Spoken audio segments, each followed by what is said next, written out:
to me to actually have the opportunity to work with somebody of that magnitude. What is the job of an executive assistant? What do you do? Well, the job of an executive assistant is to staff him, 24/7, essentially, he needs staffing. Puff may have promised D-Rock something to help him get big to that party. Would go to a hotel room or be at his home, his bedroom, and they would have intimate. What transpires when one of the biggest music stars is confronted with courtroom revelations they never anticipated? In today's video, we'll dive into Diddy's former assistant's explosive testimony, the shocking claims of freak-off nights, and the outrageous requests that rocked the courtroom. How did Diddy respond in real time? Linger to learn the entire tale as it developed day by day. We would have the mushrooms on us. We had a kind of a Diddy pack is what they would call it, and we would keep a satchel on us, and that's what we would have in that satchel. They were referred to me as Wild King Nights. And what a Wild King Night was when him and a guest would go to a hotel room or be at his home, his bedroom, and they would have intimate gatherings. I would have to go and prep that hotel room, which consisted of baby oil, Astroglide, candles, incense, liquor, lights, tons of toiletries, drugs. I had no idea that he had this other side to him. And when I started to get exposed to his lifestyle, I started to really realize, this guy has an addiction. It's not just, once every few weeks, it's every day, every hour. Hey, yo, Phil, can y'all come straighten it up over here? Not looking luxurious. The personal assistant also became the personal maid. Diddy's sex parties meant hotel rooms were often trashed. Phil was expected to get his hands dirty cleaning up, with the priority being to ensure no evidence was left behind. No secrets could ever escape. Initially, when you walk in, you have to start to clean up the mess and the records that's left from the room. And that's the alcohol that's halfway open. Some bottles are cracked, glasses are cracked. There's baby oil everywhere on the floors in the bathroom. There's lube everywhere, half open, some of it oozing off the sides. And you have to get all that stuff, clean it up. Luckily, I would wear even a mask and I would wear gloves because it was disgusting. Phil, what would have happened if you said to Diddy, look, that's just not my job, I'm not going to do it? If I said that to Diddy, I wouldn't. And as Diddy sat at the defense table, avoiding direct eye contact, the former assistants started their testimony with a clear and steady voice, commanding attention right away. They weren't just an employee. They were the kind of insider who knew the rhythms of Diddy's life, from business to personal indulgences. They described their role in painstaking detail, reinforcing their credibility as more than just a bystander to the events in question. The courtroom fell silent as soon as Diddy's former assistant was called upon to testify. The assistant's tone remained steady as they described the opulent and secretive nature of these events, painting a picture that stunned everyone within earshot. It wasn't just about lavish parties. These were nights shrouded in extreme secrecy, attended by a select group of insiders at which, according to the testimony, control was everything. These offs, as they were referred to, were described as intricate, productions carefully curated by Diddy himself. Invitations weren't sent out carelessly, and every aspect of the event, from the guest list to the ambiance, was well planned. The assistant then disclosed chilling demands that, in their words, were made to meet Diddy's expectations during these nights. They described being tasked with making uncomfortable, highly specific accommodations for these events, calling the process dehumanizing. This was no ordinary gathering. It was excess at its most calculated. When they disclosed this, there were audible gasps from the gallery, and even the attorneys exchanged brief, tense glances. The air in the room changed, growing heavier with each passing sentence. The judge appeared attentive but impassive, taking notes occasionally from some of the jury members. The assistant claimed that their job was to ensure that attendees adhered, Two unspoken rules designed to protect secrecy, informing them that the consequences of breaking those rules were severe.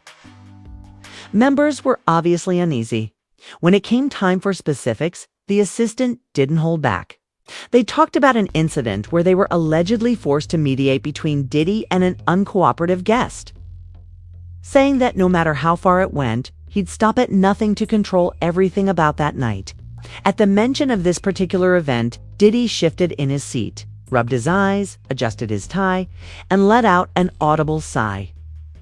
It was one of the first signs of visible reaction from him during this portion of the trial. The assistant continued, with more accounts, but Diddy's demeanor continued to show the weight of what had disclosed. But the courtroom lingered on the image of one particular incident, revealing an explosive secret that few could have predicted. This wasn't the only voice that planned to speak up, though. There was still more to come. Situations like that. See, Cassie told the story on the witness stand about how Puff and her was in a freak off, and then D-Rock intervened or whatever like that, and they masked themselves up in all black, took the guns out the safe, and went to find Suge. You know what I'm saying? Suge even spoke about he glad they didn't find him because a whole lot of other people probably been dead then too, you know, if they would have found him. Now, she testified that, you know, Puff and D-Rock was going to try to, you know, unalive Suge. You know what I'm saying? Now, what I do know this, me and D-Rock had a conversation about why he's so close to Puff now. You understand? And he told me he was in a diner, Mel's Diner. I guess it was probably Mel's Diner. That's one of the diners that stay late open in California. He said that he was trapped in there and he ain't have no burners or nothing on him. He ain't have no guns, no nothing. He said he called Puff. Now, this is a story coming from D-Rock. He said he called Puff, and Puff came there. But if Puff would have came in the diner, they would have known something. He didn't come in the diner. He sent Cassie in there with the burners. And Cassie gave D-Rock the gun in the diner. Now, this is coming from D-Rock. The story Cassie told is that it was a whole different story from what D-Rock had told me, because D-Rock said he was in the diner himself. And Puff came down there with the guns, sent Cassie in there and gave him one, and was outside waiting on him to come outside. So that's the story that I knew, and I had already said that and expressed that in one of my shows before. Now, the story Cassie told, it was like she saw D-Rock and Puff both put on black and went to go unalive Suge. So those are two different stories that I know of. You know, one from D-Rock and the one we heard from Cassie. It may be the same story and Cassie just flipped it some kind of way, because D-Rock told me this years ago.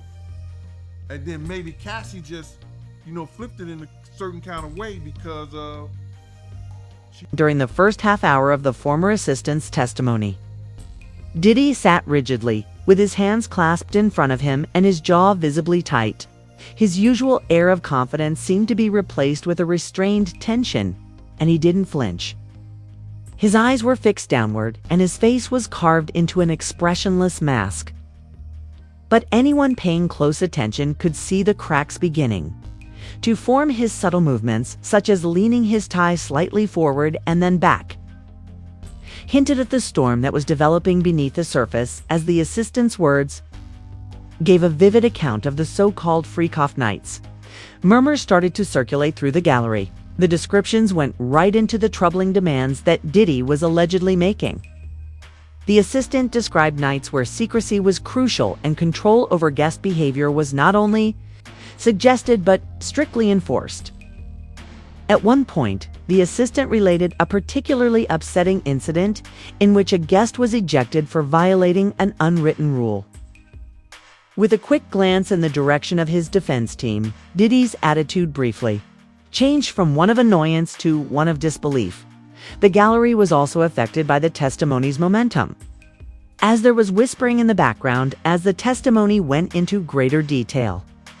Some legal analysts later said that the atmosphere inside the room felt intense enough to cut with a knife, while others described it as a slow unraveling of a boiling pot ready to spill over. Outside the courtroom, others were leaning toward each other and exchanging quick, wide-eyed glances while reporters were glued to their phones providing live updates. Diddy's mask started to come off, and as the assistant dug into specific reports of conduct they were to ignore or permit, one of the witnesses in the room saw him breathing deeply, clasping hands, unclasping his hands, and appearing more clearly irritated. Diddy's composure finally broke, according to courtroom observers. When he leaned over to his attorney and whispered something sharply, though the words were unclear to those in the gallery, and his tone conveyed unmistakable frustration. This was one of the most unsettling details that surfaced as someone in the audience gasped when Diddy himself forced a guest into compliance. After a few moments, suddenly sat back, shook his head, and muttered something under his breath. It was a slight but noticeable gesture, and it was an unusual and unfiltered response from a man who, having displayed self-control for hours. It was obvious that the testimony was getting on the nerves of the legal professionals observing the case. The courtroom is an equalizer, and public personalities, particularly those accustomed to managing their image, may find it challenging to confront extremely personal or devastating claims in a highly scrutinized public setting. This type of outward reaction was not uncommon. A researcher said, "The glamour and mystique of celebrity don't matter when your character is being pulled apart word by word." Within Diddy's, by the time the session ended for the day, it was evident how much Diddy had been affected by the assistant's revelations, which had touched on aspects of his private life that had long been hidden by a carefully constructed public persona. As he left the courtroom, he avoided making eye contact with reporters and walked past the crowd more quickly than usual. But his internal reactions had already given the assistant's claims more weight and gave some indication of how serious the situation He had to be at that party because Puff is the one who, and you'll see in Kirk Burroughs' papers, that Puff is the one who scratched out Big Trip from going to London, and then turned around and lied that Big didn't want to go to London, which was a bunch of crap. You understand what I'm saying? Because he asked Clark Kent to go to London with him. He asked Clark Kent to go to London with him. And Clark Kent was going to go to London with him, God bless the dead. You understand? Clark Kent told that story. Now, in this trial, Cassie was telling how D-Rock and Puff was trying to line Suge Knight up. But like I said, I'm not going to get into that right now. I'm just going to get into the fact that D-Rock has been with Puff since Big died. You understand? He went and did a little time, and when he was in jail, he was letting everybody know when he come home, Puff was going to take care of him.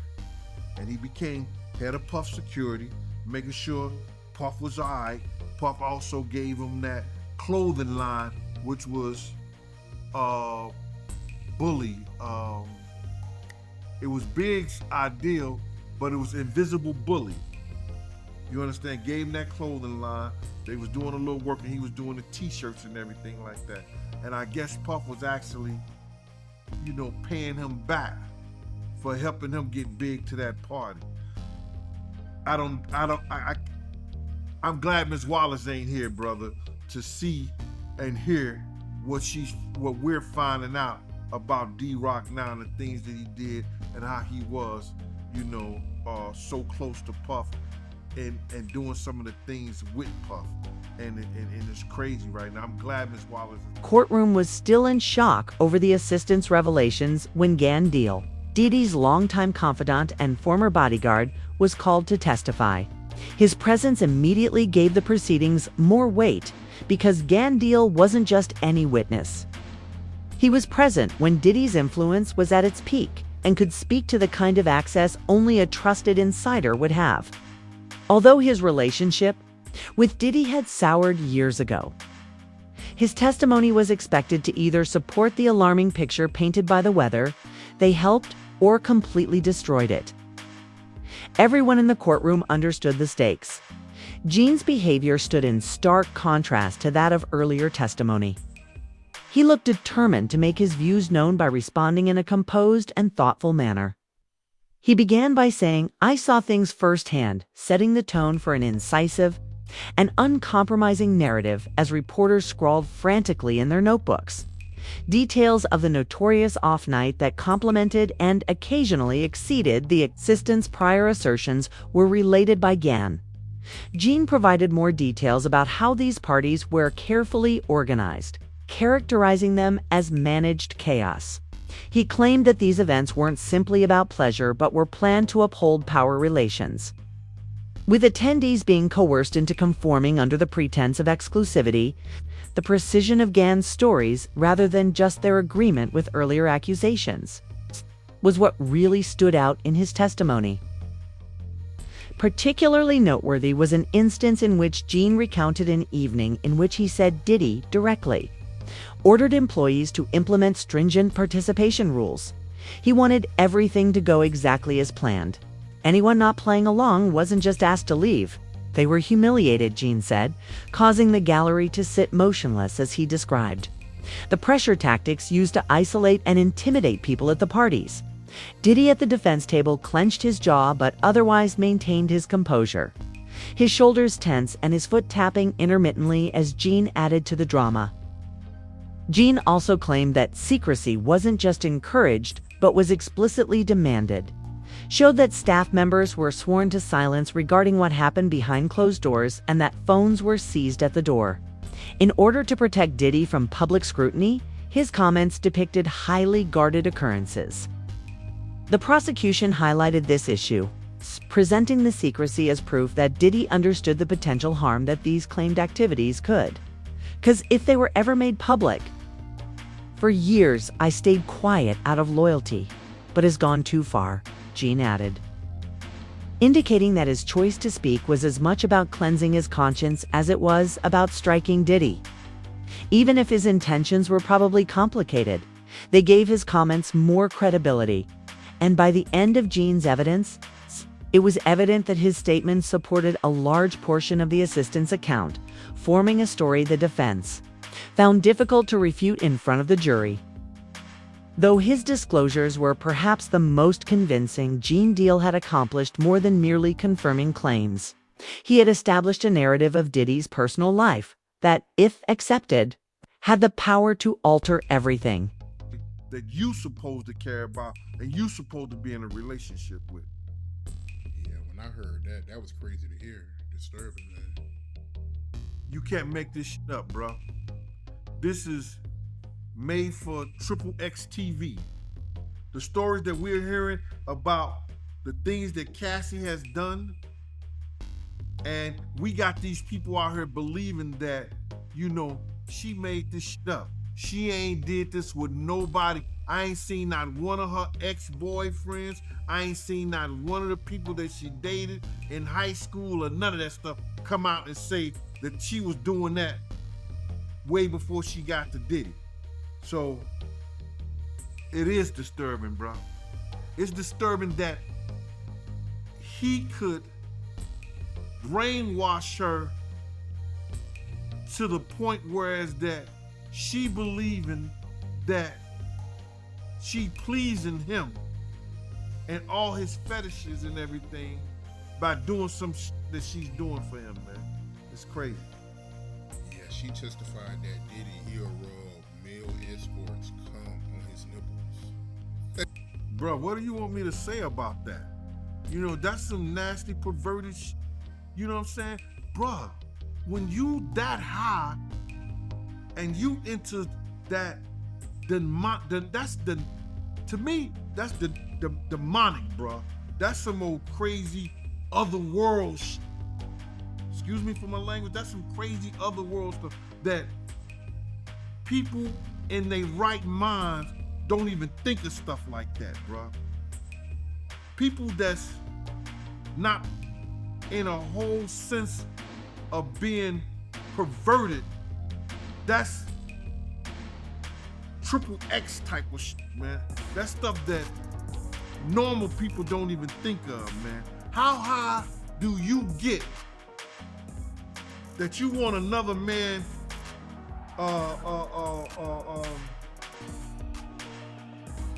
juices rubbed on you after dating ejaculated or come on your girl? How high do you get for that shit, bruh? I always say this. As more details about the notorious freak-off nights surfaced, the courtroom became extremely focused. The assistant's claims had already established a web of secrecy, extravagance, and control, and now they were being directly questioned. Their responses were shocking. The assistant described how these parties were far from unplanned get-togethers, but rather highly planned events with almost every detail pre-arranged to satisfy Diddy's wishes, according to testimony. Behind the scenes to carry out every aspect of these nights. The evenings frequently started with a carefully curated guest list sent only to a select few who were sworn to confidentiality. Attendees ranged from lesser-known figures to industry, insiders, and they were all reportedly required to follow strict and occasionally uncomfortable rules. Mobile devices were strictly prohibited and collected at the entrance to ensure that no photos or recordings ever surfaced.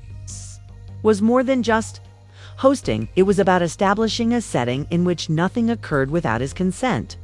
The shock deepened as the assistant related incidents from particular parties, including claims of problematic behavior toward guests. In one case, they recounted a night when a guest refused to comply with one of Diddy's alleged demands. The assistant said the guest was promptly removed, humiliated in front of the others, and escorted out. There was no room for defiance, they said, a statement that reverberated throughout the courtroom. That revelation left several people staring in disbelief. Murmurs broke out among the gallery, even the jury shifted in their seats, visibly uncomfortable with the descriptions. The allegations didn't stop there. The assistant gave further details about how Diddy reportedly kept things secret by fostering loyalty within his inner circle and stifling anyone who would speak up. They said that if you didn't play by the rules, you were out. No questions asked.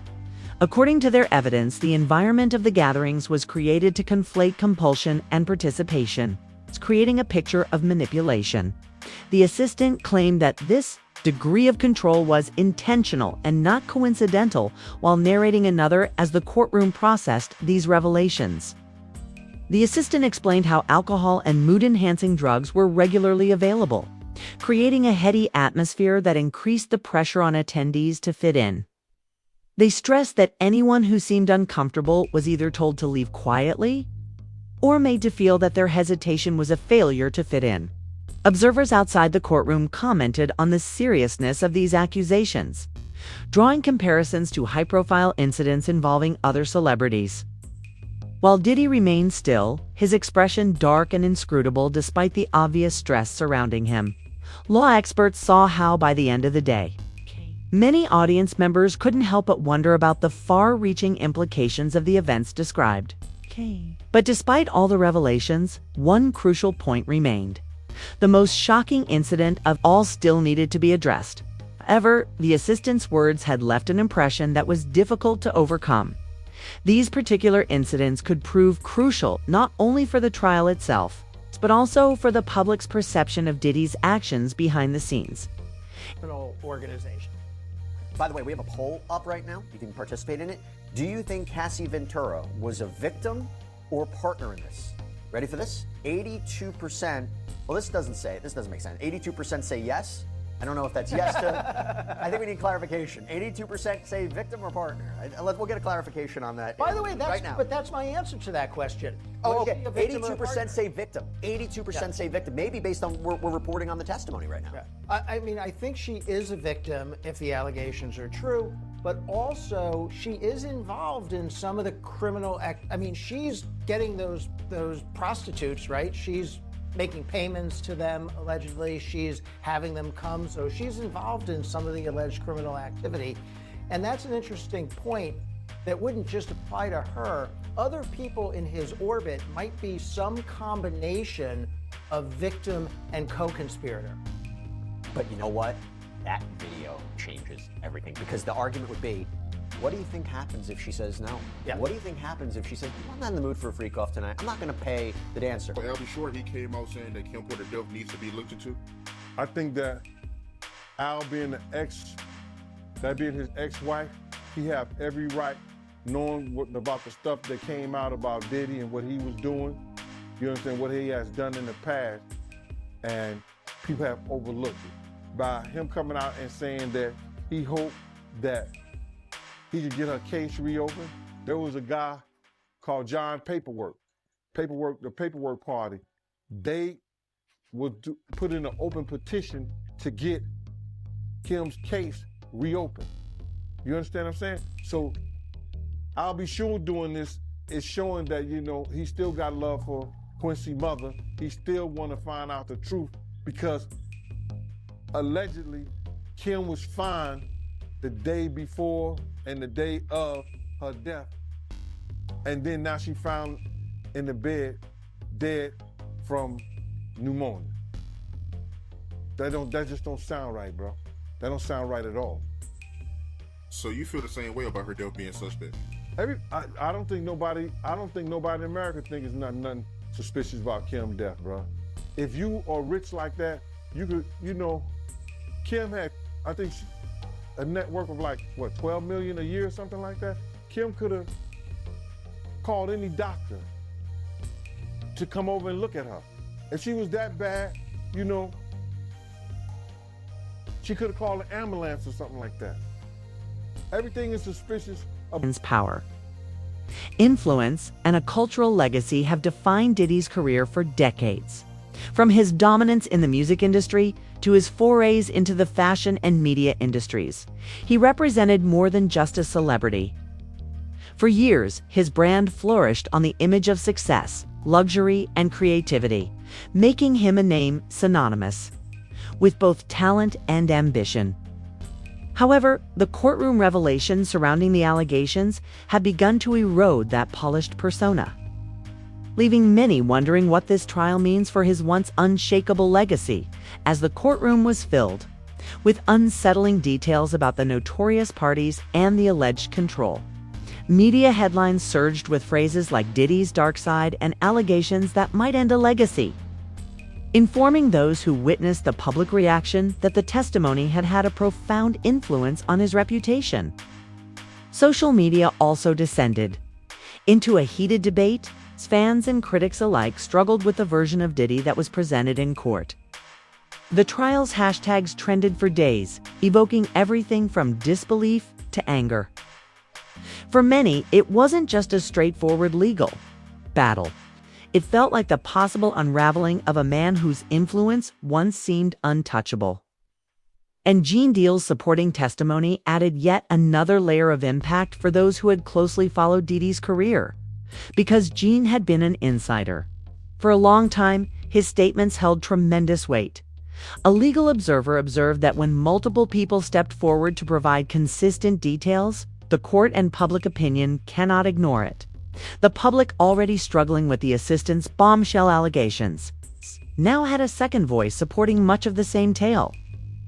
The bigger ramifications of these accusations are difficult to overlook, as this feeling spread well beyond the courtroom, casting doubt on Diddy's ties across the industry as well as his legal status. History has demonstrated that scandals, particularly those that get to the heart of their meticulously cultivated reputations, may have a negative impact on even the most powerful public personalities. High-profile instances such as Bill Cosby and Harvey Weinstein demonstrate how quickly legacies may be destroyed once accusations surpass a particular threshold. Although Diddy's case is still unique, the trial has already begun to mirror trends observed in those earlier cases. Media discussions around power entitlement and the duties of those in positions of authority have resurfaced, with some wondering if these accusations would permanently change how Diddy's contributions to music and culture are viewed. Legal experts watching the trial have also offered their opinions. Some contend that the accusations alone have already caused a serious setback to Diddy's reputation. Regardless of the trial's verdict, the court of public opinion is extremely powerful. Even in the absence of a verdict, one expert said. Others noted that for people like Diddy, whose reputation is closely linked to their business endeavors, the implications of this public scrutiny could go far beyond the verdict, affecting partnerships, future projects, and influence in the entertainment industry. With so many questions still unanswered in the ongoing trial, the stakes for Diddy's legacy couldn't be higher. It remains to be seen whether his empire can weather the storm. But one thing is for sure, the impact of these revelations will extend well beyond the courtroom walls. The only thing left to do is speculate as to how much more harm the remaining testimony might do. The assistant's evidence has definitely changed the story. Diddy's career and reputation could be altered by the disturbing revelations he revealed. Each report revealed a new layer of accusations of manipulation and control at the heart of these notorious off-evenings. The surprising thing is that these disclosures cast a more critical light on the entertainment industry and the unbridled power that is exercised behind closed doors. This instance raises the question of whether these institutions are designed to safeguard powerful people at any cost, as the shockwaves already appear to be capable of reaching beyond a single guy. Watch this space for updates.